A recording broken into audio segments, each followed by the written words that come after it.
Anybody that knows me knows that I don't mince my words. If the speech was rubbish, I would have told you it was a rubbish speech. The fact that minerals are leaving our country unrefined, it's found expression. Abahambe is not there yet, but I'm very happy that the minerals will not leave our country. There's no shame in asking your government to help. Why do they want secret monies? We are not a mafia organization where things are happening secretly. The poor people are standing in the SASA lines for 350. We see all of them. You get 20,000, you don't want people to know. Who do you think you are? But I'm equally ecstatic about the fact that he's saying that there is going to be help for local governments where we are having a very strong presence around the country, in the metros and in the municipalities. There will be help. So I can't come here and criticize that speech. I tell you, that's one of the best speeches. So despite the vociferous criticism of President Ramaphosa's first parliament speech in this government of national unity, especially coming from the Progressive Caucus, the EFF and the MK party, many GNU members have actually stated that this might be actually one of President Ramaphosa's best speech in history, especially that's coming from McKenzie. Let's listen to McKenzie's appraisal of the president's speech in all the areas he touched and the areas he listed as failed. And I'll be back for some really interesting analysis on the different perspectives of President Ramaphosa's speech as it affects South Africa in the next 4 years. You heard the president's address today. You heard what he had to say. What do you think? I think this is one of his best speeches. It was pragmatic, it was truthful, it was factual, it was inward looking, it was outward looking. He said what is wrong, he said what is right, and I think we are in for a treat. I mean, one would say you're only saying that because you're included in his government of national unity. Wouldn't you have a different opinion had you decided to stay in the opposition benches? Anybody that knows me knows that I don't mince my words. If the speech was rubbish, I would have told you it was a rubbish speech. I'm not here for any other thing than to give a service to our communities. I mean, you listen to him. Let me unpack what he said for you. He said that we are going to see South Africa being a construction site. He also said that there's something wrong at the municipalities. He also said, how are we going to fix it? My issue is that, I don't have the luxury now of just pointing fingers. Fingers should be pointed at me. And I must be honest with what I'm hearing. Those are all plans. It's now for us to go and implement. It's for you to keep us accountable and say, have you implemented that which the president promised? Do you feel the Patriotic Alliance policies in your manifesto, your turnaround strategy, are being represented in the government of national unity? Do you feel they are being catered for in the address that he just delivered today? 100%. You can't get everything that you want. Let me make you one policy that's big for us. The Sovereign Wealth Fund. It's there. It finds expression in what he said. We spoke about the Patriotic Alliance is big on three things. I tell you, it is what he said about the Sovereign Wealth Fund. The Patriotic Alliance is big with the fact that minerals are leaving our country unrefined. It's found expression. Abahambe is not there yet, but you can't get everything during negotiation. If I walk in there and I demand everything, I should have gotten 50 plus 1. I didn't get 50 plus 1. So I'm very happy that the minerals will not leave our country. There will be beneficiation. We will refine our minerals here. I'm very happy with the Sovereign Wealth Fund. I'm very happy with the construction side he's talking about. But I'm equally ecstatic about the fact that he's saying that there is going to be help for local governments where we are having a very strong presence around the country, in the metros and in the municipalities. There will be help. So I can't come here and criticize that speech. I tell you, that's one of the best speeches. You are known for starting your term at a very high note. We saw you demanding the department to release and publish the lists of artists who received some sort of funding from the department. What inspired that decision? Public money is not secret money. It's public money. The public has a right to know. The public asks me, the public says, you have not done nothing, we don't get money in the department, there's nothing, artists are starving, all the artists that are dying don't have money. So I wanted to know, where did the money go to? I said, well, don't just show me, show the owners of the money. There's no shame. There's no shame in asking your government to help? Why do they want secret monies? We are not a mafia organization where things are happening secretly. The poor people are standing in the SASA lines for 350. We see all of them. You get 20,000, you don't want people to know. Who do you think you are? Not in my government where the president put me in charge of.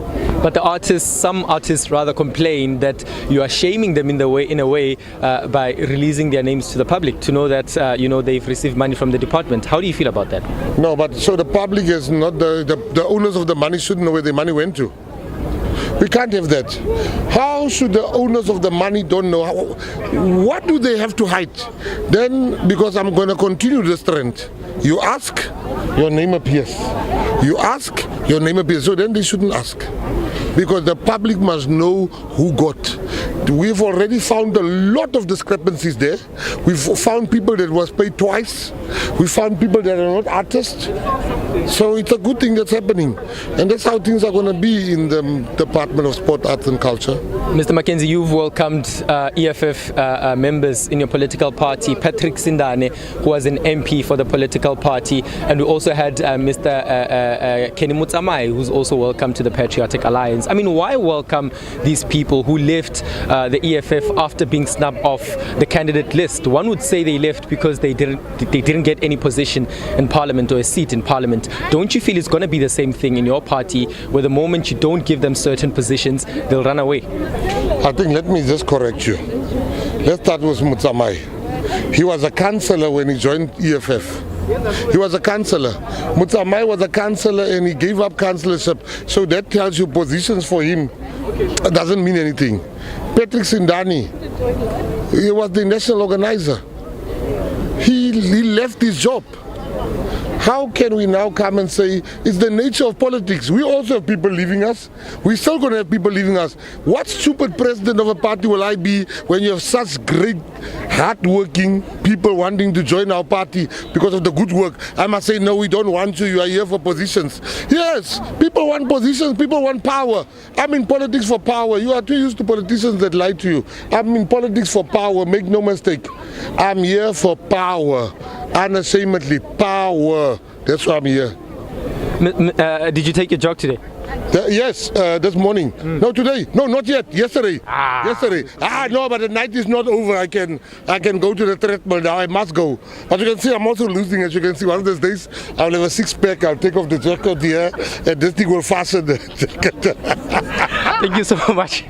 Interesting speech, guys. What do you think? Opinions on this speech, especially President Ramaphosa's speech, are really divided, and many people have different perspectives. Some people still say it's a repetition of what's been going on and what he's been saying in the past. Many say that there are some new perspectives, and especially the fact that he's able to outline what's wrong and what's right and bring it out to the fore so everybody can hear and see, and the new ministers can actually work to get those issues actually fixed, unlike as it was previously, when this kind of speeches were directly directed to ANC ministers, you see. But now the fact that most of the problems in South Africa have actually been put to the fore for the different ministers from the different parties in the government of national unity to really listen and adhere to and probably direct more fire or force to solving those challenges. I think for me that's actually one area, because in this new form of democracy now, in the form of government of national unity, the speeches are actually now interpreted by different parties in different lights, and I think that's the strength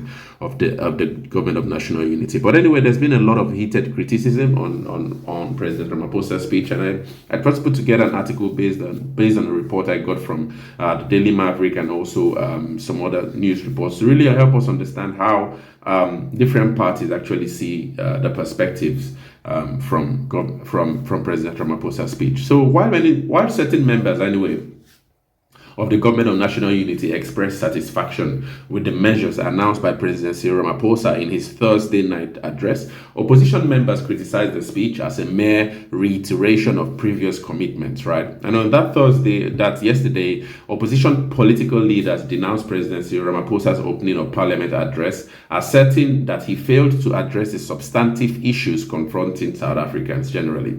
So, for example, Action Masaba, Action SA Herman Masaba, right? He actually criticized the address as a mere propaganda in support of the government of national unity. So Masaba actually criticized the president for actually prioritizing the promotion of the government of national unity rather than addressing the critical issues facing South Africans. Mashaba also questioned how the president intended to reconcile the Democratic Alliance's economic stance, noting that while the Democratic Alliance, the DA, believes growth will mitigate inequality, the systemic poverty among black South Africans is a legacy of colonization that actually requires targeted intervention. So that's from Herman Mashaba. The MK party spokesperson Mulo Ndlela actually dismissed the address as a series of falsehoods. He actually criticized President Ramaphosa's claims about job creation, particularly the assertion that the presidential employment stimulus had actually created nearly 2 million work and livelihood opportunities. Ndlela actually argued that this figure was misleading and it referred to an expanded public works program where individuals are rotated through the same positions, all right? Ndlela also predicted that GNU would actually fail, and actually Julius Malema had actually been saying this, especially in the Progressive Caucus address yesterday, as it was by the MK and EFF party. So Ndlela actually predicts that the GNU will actually fail due to internal policy conflicts amongst its members. For example, the EFF actually explained, Julius Malema explains that, in the next ANC Congress, President Ramaphosa is likely going to be replaced by probably the vice president at the moment now. And that, in that regard, that will cause a lot of rift within the current arrangement of the government of national. So the ANC has to step up to really kind of like adjudicate for, prop up these possibilities, okay? But anyway, Ndlela from the MK party also suggested, without providing details, that the KwaZulu-Natal would return to MK party's control. So that's just general rebuttal of the president's speech. Anyway, ATM, Action Transformation Movement leader Vuyo Zungula actually contended that President Ramaphosa merely reiterated points from previous speeches, including the State of the Nation address in February. He actually emphasized the need for a more effective opposition to hold the government accountable. And Zungula also confirmed that the Progressive Caucus's commitment to challenge government policies and address misconduct is actually still really on the top of the list of their priorities. Zungula also stated that the ATM would lead initiatives to tackle the issues facing South Africans, highlighting the necessity of a strong opposition to ensure accountability and effective governance. We've been seeing that a lot from the MK and EFF, and I think this ATM as well, because, in the mini plenaries that have actually been going on in the budget proposals and budget debates, we see a lot of rejections of these debates coming from the MK and EFF. So they are already representing a form of opposition to the government of national unity, and we'll keep watching and understanding and studying how the whole thing goes as the GNU proceeds. EFF Economic Freedom Fighter Julius Malema also told journalists that the speech offered nothing new and repeated previous promises, and he also further predicted the collapse of the government of national unity and assured that the progressive government would actually follow. Anyway, the EFF, the MK Party, the National Colored Congress, the United Africans Transform, and the ATM, they're actually members of the Progressive Caucus, as announced during the media briefing in Cape Town. That's yesterday. Democratic Alliance leader, anyway, and Minister of Agriculture, John Steenhuisen, actually expressed his support for the measures announced by President Ramaphosa, stating that we believe the measures announced by the president this evening are actually the right measures. He also said that we joined the government of national unity to contribute to the project of building South Africa, and the government of national unity represents a synthesis of the various manifestos presented to the nation. In this video, as we've seen, Patriotic Alliance leader McKenzie, who is now Minister of Sports, Arts and Culture, he actually praised Ramaphosa's address as his best to date, describing it as pragmatic and forward-looking. McKenzie also, who is a vocal supporter of the government of national unity, actually stated that he supports him, that he's excited by his speech, and that despite the party's history of coalition tensions with the ANC and the DA, McKenzie appreciated Ramaphosa's inward-looking approach, particularly his acknowledgement of local government issues. IFP, Inkatha Freedom Party, who is actually led by Belenkosi Chabisa, and he's now actually the Minister of Cooperative Governance and Traditional Affairs, COGTA, he actually regarded the speech as a positive response to the May 29 election, right? And he also said that the people of South Africa have called for political parties to collaborate and move the country forward. Chabisa also explained that the president's speech was an outcome of the cabinet's Legotla, which was held over the weekend in Pretoria, where they committed to working together for the country's progress. Now, in the initial parliamentary session, Chabisa actually seconded President Ramaphosa's presidential nomination. He actually emphasized the commitment that it's for 5 years to create a stable national government, with stability extending to local governments and municipalities where development services are actually rendered. So we know that Patricia de Lille, who is actually Minister of Tourism, actually from Good Party, she actually remarked also that she believes that the work has actually just begun, and the speech reflects the statement of intent that all political parties have actually already endorsed, and that now they must all work together to break it down into actionable steps. De Lille, who was actually the sole opposition member in the cabinet during the 6th administration, but is now part of the GNU, emphasized that the immediate task at hand now is to work on implementing the plans outlined by President Ramaphosa. She actually acknowledged that these plans are not new, but that she stressed the need to address the unfinished business of the 6th administration and bring it to completion. And she said that they will continue playing a constructive role, especially as from the perspective of the Good Party. Good Party has actually also previously campaigned on social justice issues, including advocating for a basic income grant and also release of strategically located state land for affordable housing. So she also argues that, the impoverished people cannot afford to wait for economic growth. Hence, they had the need to support basic income grants, and that she is pleased to hear that President Ramaphosa is committed to that initiative and indicative of now how it will be implemented, and that will be the next issue. So anyway, these are some of the different perspectives from the different political blocks that actually encompass, the government right now in South Africa. The Government of National Unity, GNU members are actually, in support and in favor of President Cyril Ramaphosa's speech, while those of the Progressive Caucus, we always expect opposition, and that's actually how it goes. But anyway, this is where we actually are now with the Government of National Unity. The first parliamentary address has been made. Now, ministers are supposed to set out to work, and we'll keep on studying and understanding where the whole GNU's objectives are actually headed, in this light. But what do you guys think about getting McKenzie's speech here, or the report I actually just analyzed? Share your thoughts in the comments.